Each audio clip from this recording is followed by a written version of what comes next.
A retired mechanic in Ohio recently posted something that went viral in the auto repair world. He listed every car in his driveway: a 2003 Toyota Tacoma, a 2008 Honda Civic, a 1998 Ford F-250. Not a single vehicle in his family was newer than 2014. This guy spent 40 years fixing cars for a living. He has access to dealership-grade tools. He can afford anything on the lot. And he refuses to put a single modern vehicle in his garage. He is not alone.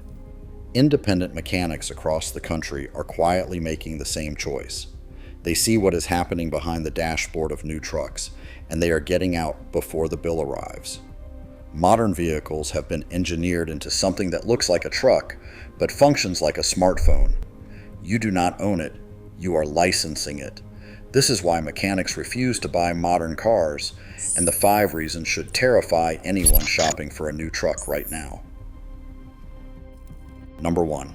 The component locking ransom. Your 2022 truck's climate control module dies. A junkyard a few miles away has the exact same module sitting on a shelf. $200. Bolt it in, drive away. That is how it used to work. Today, when your mechanic installs that junkyard module, the truck recognizes the part is there. The wiring is correct, but the climate control refuses to function.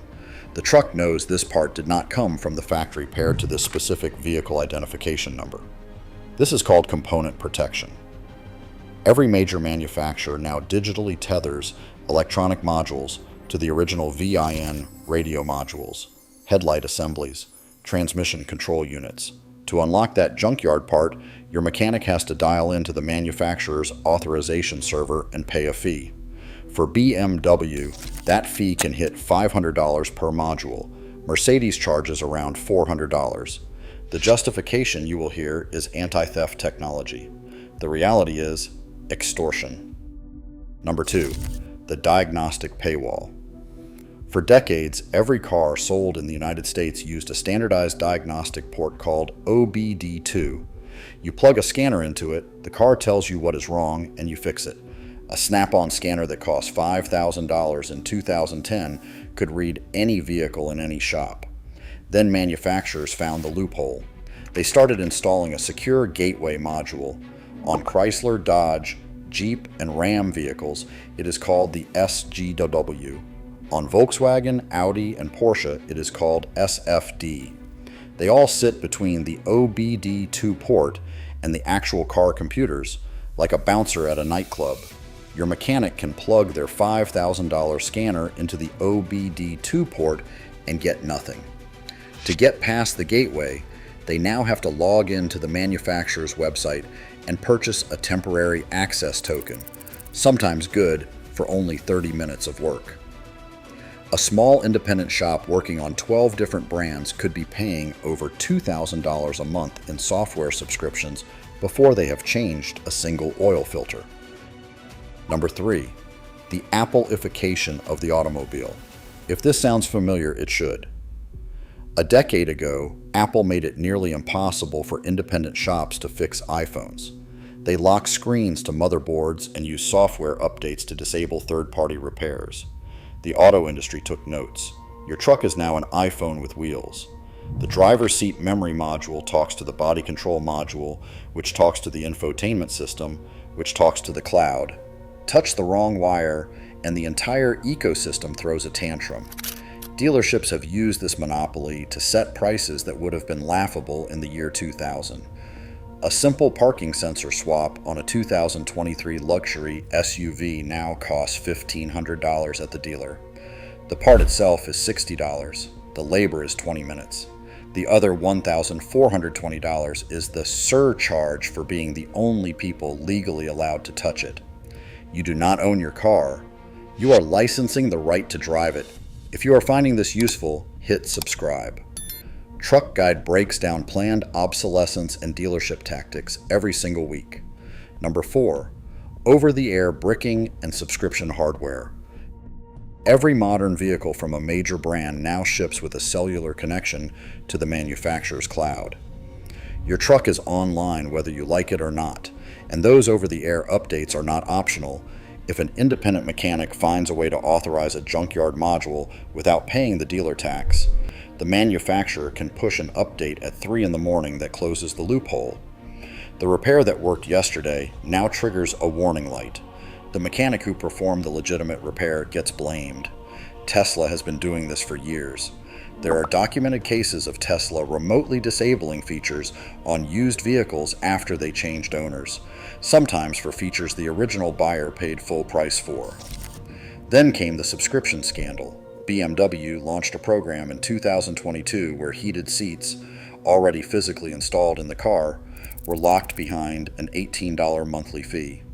The hardware was bought and paid for.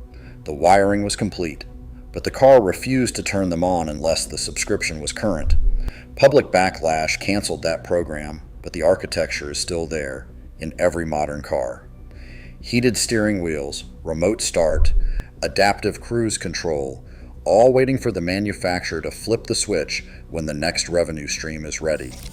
Mechanics look at this and see financial time bombs. They are out. Number 5. The mechanic's sweet spot. The experts have quietly identified a window of years where the technology was advanced enough to be reliable, but not yet weaponized against the owner. They call it the mechanic's sweet spot. The window runs roughly from 1996 to around 2014. The 1996 cutoff matters because that is the year OBD2 diagnostics became federally mandatory. Anything built after that has standardized fault codes that any $40 scanner from a parts store can read. The 2014 cutoff matters because that is when secure gateway modules, component locking, and cellular connectivity started becoming widespread across mainstream brands. Pre-2015, most vehicles still treated the mechanic as a partner. Post-2015, they treat the mechanic as a suspect. Inside that window, certain trucks have become legendary.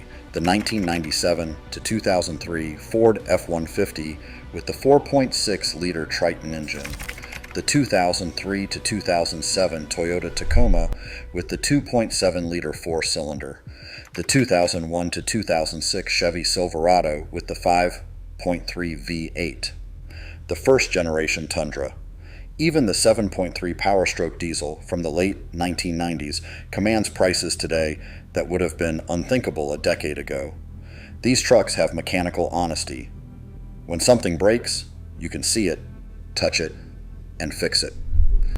The engine bay has room to put your hands in. A code reader and a basic socket set will keep these trucks running for another 20 years. That is why mechanics are buying them. They have run the math on a new truck and realized it is a depreciating subscription with airbags. If you are about to spend $70,000 on a new truck, ask yourself a simple question. In 10 years, when something breaks, who do you want holding the keys to fix it? You, your trusted local mechanic, or the manufacturer's billing department? The mechanics have already answered. They picked the trucks that still belong to their owners. If this video changed how you think about buying your next truck, the one on screen right now is the lemon list you need to see before you sign any paperwork.